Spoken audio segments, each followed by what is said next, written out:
सुरेंद्र जी, सरकार ने क्या अड़ियल रुख अख्तियार कर रखा है? सवाल नंबर 1। और दूसरा सवाल जो आनंद दुबे ने उठाया कि इस आंदोलन की आड़ में आप राजनीति कर रहे हैं और इसको हड़पना चाहते हैं।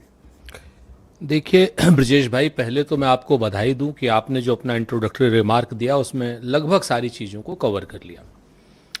दो चीज़ें बड़ी स्पष्ट हैं। पहली बात, प्रधान जाए या प्रधानमंत्री जाए, ये तय भारतीय जनता पार्टी की सरकार को करना है। या तो प्रधान जाएंगे या प्रधानमंत्री जाएंगे, ये तय कर लें प्रधानमंत्री जी। एक बात। दूसरी बात, इस आंदोलन को बदनाम करने के लिए पूरे दिन से या पिछले 1 महीने से जो भारतीय जनता पार्टी षड्यंत्र चला रही है, कभी कह देती है कि साहब ये नेपाल बना रहे हैं, कभी कहते हैं बांग्लादेश बना रहे हैं, कभी कहते हैं छात्र अराजक हैं, कभी कहते हैं इसमें खालिस्तानी है, कभी कहते हैं पाकिस्तानी एजेंट आ गए हैं। तो मैं इनको स्पष्ट कर देना चाहता हूं, इस हिंदुस्तान को हम लोग ना तो नेपाल बनने देंगे और न ही इस हिंदुस्तान को हम जर्मनी बनने देंगे। जर्मन वाली हिटलर शाही भी हम नहीं चलने देंगे। बहुत साफ सी बात है, हम छात्रों के साथ हैं। अब जो इन्होंने प्रश्न उठाया, माननीय आनंद दुबे जी पुराने पत्रकार रहे हैं, इनका दिल तो इस समय विरोध करने के लिए आतुर हो रहा होगा, लेकिन दिमाग भाजपा में है। क्या करें, बेचारे मित्र हैं, साथी हैं, अच्छे वक्ता हैं, लेकिन ये लोग मजबूरी में आज की डेट में प्रधानमंत्री जी का, उस प्रधानमंत्री जी का साथ दे रहे हैं जिसको रातों में नींद। मैंने आनंद दुबे को कभी इतना उत्तेजित नहीं देखा। हाँ वही तो, लगभग चीखते हुए जवाब दे रहे थे। नहीं, वो दिल दिमाग अलग अलग। हाँ। भले इंसान है ना, इनका दिल तो आंदोलन के सपोर्ट के लिए कर रहा है, क्योंकि बच्चे मतलब एक अनावश्यक उत्तेजना थी। ये परिवार वाले हैं।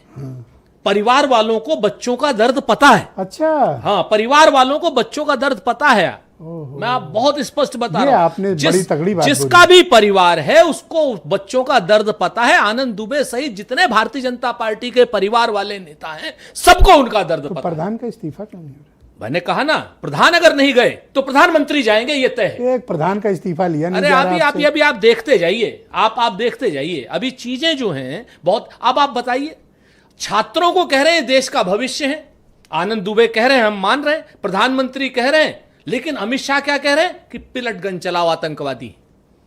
पिलट गन से छात्रों को सर घायल किया हुआ, एक छात्र की आंख चली गई है, यहां पे बक्खी पे पिलट गन लगी हुई है। कश्मीर के आतंकवादियों के खिलाफ पिलट गन इस्तेमाल होती थी, छात्रों के खिलाफ कब से पिलट गन इस्तेमाल होने लग गई? 11वीं का बच्चा, 12वीं का बच्चा, 16 साल का, 18 साल का, 19 साल का बच्चा, लड़कियां वहां पर, और वहां पर पिलट गन चला रहे। परमानेंट इंजरी हो जाती है, परमानेंट आदमी विकलांग हो जाएगा पिलट गन से। पिलट गन आतंकवादियों के खिलाफ इस्तेमाल होती है। पिलट गन क्या नाम, दिल्ली में और बाकायदा मेडिकल रिपोर्ट में है।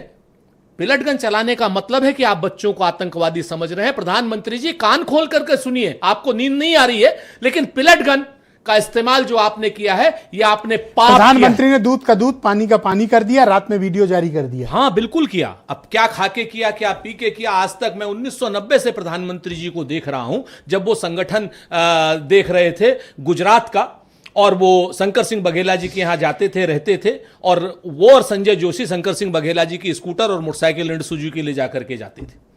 आज तक उन्होंने कभी 12:30 बजे आज तक कभी कोई वीडियो जारी किया हो तो मेरी जानकारी में तो नहीं है। ये उनकी गंभीरता को दर्शाता है, ये उनके परेशानी को दर्शाता है। ये उनको रातों को नींद नहीं आ रही है, छात्र जाग गए हैं, छात्रों की गूंज उनको कोटा से लेके देहरादून तक सुनाई दे रही है। आप इस आंदोलन का राजनीतिक इस्तेमाल कर रहे हो? हाँ, हम इस आंदोलन का राजनीतिक इस्तेमाल कर रहे हैं छात्रों के भविष्य के लिए। ये क्या कह रहे हो?